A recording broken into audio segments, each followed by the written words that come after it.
Hello, नमस्कार, आदाब, सत श्री अकाल और सलाम अलैकुम। मैं हूं मोहम्मद अहमद काज़मी, लेकर आया हूं आपका पसंदीदा कार्यक्रम नज़र दुनिया पर। आज का ये कार्यक्रम बहुत अहम है। अमेरिका की तरफ से अफगानिस्तान में भारत समेत दूसरे देशों को आतंकवाद से लड़ने के लिए कहा जा रहा है।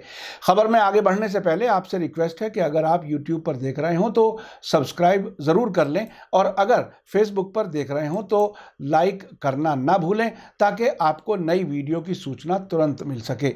जैसा कि मैं अब तक कई बार कह चुका हूं, भारत को अंतर्राष्ट्रीय ताकत बनाने का झांसा देकर भारत समेत दूसरे देशों को अमेरिका अपनी शुरू की गई जंगों में उलझाना चाहता है, ताकि अपने पॉलिटिकल एजेंडे को पूरा करने में दूसरे देश अपने संसाधन खर्च करें।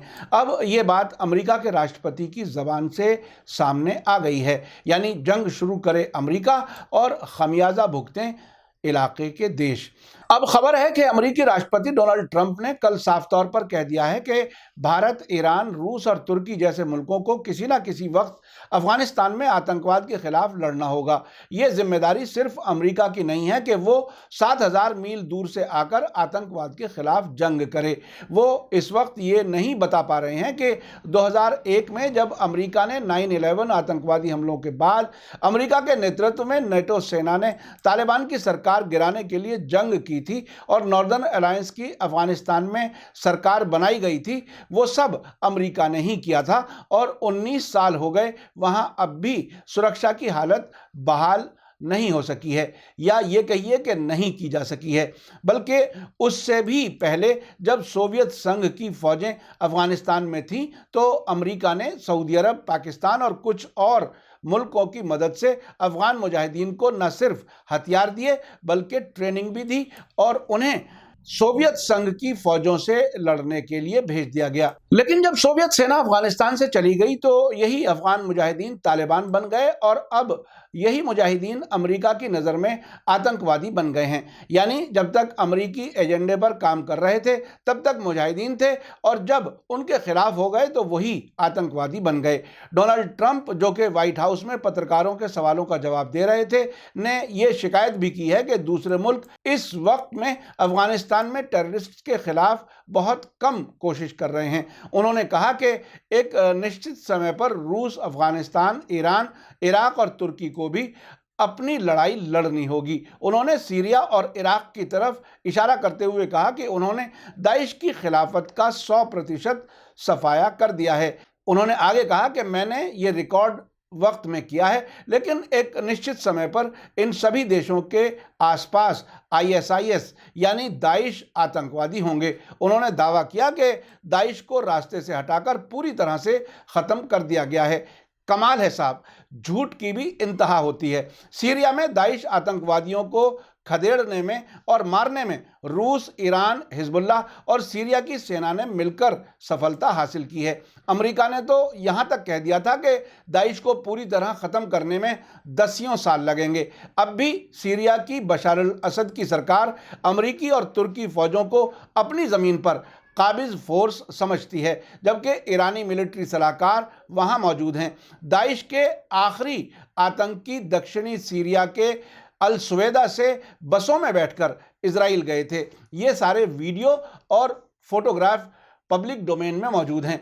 अब डोनाल्ड ट्रंप कह रहे हैं कि इन सभी देशों को अफगानिस्तान में आतंकवादियों से लड़ना होगा, क्योंकि क्या हम एक और 19 साल तक वहां रहना चाहते हैं? मैं ऐसा नहीं सोचता। इसलिए एक निश्चित बिंदु पर और मुल्कों को, जिसमें रूस भी शामिल है और इसमें ईरान और तुर्की, इराक और पाकिस्तान और भारत भी शामिल है, सभी को वहां लड़ना होगा। देखा आपने किस हद तक किन किन मुल्कों को वो अफगानिस्तान में जंग लड़ने के लिए एक तरह से इनवाइट कर रहे हैं। अपने जाने की तैयारी है, और साथ साथ ये भी कहा जा रहा है कि हम पूरी तरह से नहीं जाएंगे, हमारे कुछ इंटेलिजेंस के लोग या कुछ एडवाइजर्स वहां मौजूद रहेंगे।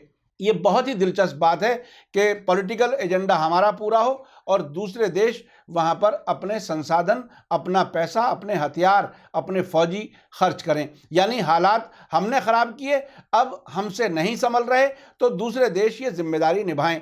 है ना दिलचस्प बात? ट्रंप का ये बयान ऐसे वक्त में आया है जबकि एक ही दिन पहले उन्होंने इशारा दिया था कि अमेरिकी सेना अफगानिस्तान से पूरी तरह नहीं हटेगी और अमेरिका ये यकीनी बनाएगा कि वहाँ कोई हो ताकि वहां तालिबान फिर से ताकतवर ना हो जाएं। यह बहुत दिलचस्प बात है।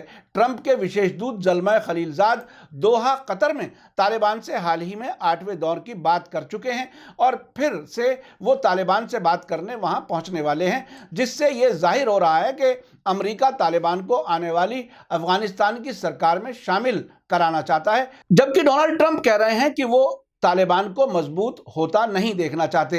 ट्रंप ने कहा कि अमेरिका 7000 मील दूर होने के बावजूद अफगानिस्तान में आतंकवादियों से लड़ रहा है, जबकि भारत और पाकिस्तान अगले दरवाजे पर होने के बावजूद ऐसा नहीं कर रहे। उन्होंने जो कहा वो ये है, देखो भारत वही है, वे इसे नहीं लड़ रहे हैं, हम इससे लड़ रहे हैं। पाकिस्तान अगले दरवाजे पर है, वे इसे बहुत कम लड़ रहे हैं, बहुत ही कम।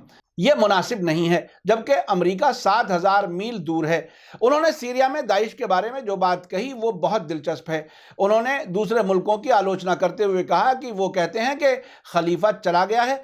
ट्रंप ने कहा कि अमेरिका अभी आईएसआईएस के हजारों लड़ाके पकड़े हुए है और यूरोप को उन्हें वापस लेना होगा, और अगर यूरोप उन्हें नहीं लेता तो इसके अलावा कोई रास्ता नहीं होगा कि इन्हें उन देशों को भेज दिया जाए जहां से वे आए थे, जो जर्मनी और फ्रांस हैं। अब तक आप समझ गए होंगे कि सीरिया में इस्लामी खिलाफत बनाने का ख्वाब देखने वाले दाइश के आतंकी यूरोप से ही आए थे।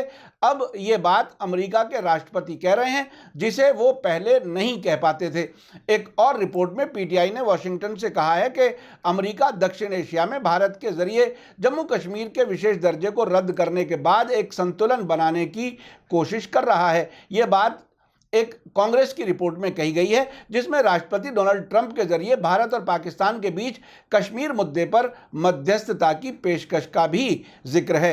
कांग्रेस की इस नई रिसर्च अनुसंधान सेवा CRS रिपोर्ट के मुताबिक अमेरिका की पॉलिसी यह है कि इलाके के हालात को कश्मीरी लोगों की इच्छाओं को ध्यान में रखते हुए भारत और पाकिस्तान के बीच बातचीत के जरिए से सुलझाया जाना चाहिए। रिपोर्ट में कहा गया है कि अमेरिका मानवाधिकारों की रक्षा के साथ साथ पाकिस्तान के साथ ताल्लुकात बनाए रखते हुए एक बड़ी US इंडिया साझेदारी को आगे बढ़ाना चाहता है। ट्रंप सरकार ने इस इलाके में मानवाधिकारों के लिए शांति और सम्मान का आह्वान किया है, अपील की है। CRS रिपोर्ट को अमेरिकी कांग्रेस की आधिकारिक यानी ऑफिशियल पोजीशन नहीं माना जाता।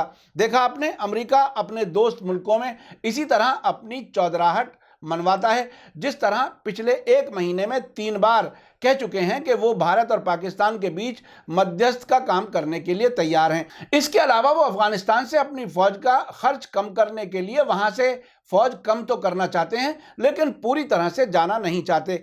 अब उनका कल का बयान साफ है कि अब वो आतंकवादियों से अफगानिस्तान में लड़ते हुए थकने लगे हैं। अब इलाके के दूसरे मुल्कों को आगे आना चाहिए, उनकी नज़र में उन्होंने ऐसा कहा है। देखा, ये अमेरिका का तरीका है कि इसी तरह से अपनी दोस्ती की कीमत लेता रहा है। 1979 में ईरान से जब उसके पिट्ठू शाह पहलवी के पांव उखड़ गए और इस्लामिक रेवोल्यूशन कामयाब हो गई, तो अमेरिका ने अपने दोस्त सद्दाम हुसैन से 1980 में ईरान के खिलाफ जंग शुरू करा दी। 8 साल तक चली इस जंग में सऊदी अरब समेत इलाके के सभी अमेरिकी गठबंधन के मुल्कों ने सद्दाम हुसैन का साथ दिया था। मकसद था ईरान में शाह को दोबारा सरकार में लाना, और कीमत ली गई अपने सभी इलाके के दोस्त मुल्कों से। आखिरकार 2003 में अपने दोस्त सद्दाम की सरकार को भी अमेरिका ने गिरा दिया और अपने ही हाथों उसे कुचल दिया गया। मेरा कार्यक्रम कैसा लगा कमेंट्स में ज़रूर लिखें। मेरी आपसे फिर रिक्वेस्ट है कि आप इस कार्यक्रम को अपने सभी सोशल मीडिया प्लेटफॉर्म पर ज़रूर शेयर करें, ताकि सच्ची और अच्छी खबर दूर तक पहुंच सके। इसी के साथ मुझे दीजिए इजाज़त। धन्यवाद, शुक्रिया। जय भारत, जय हिंद।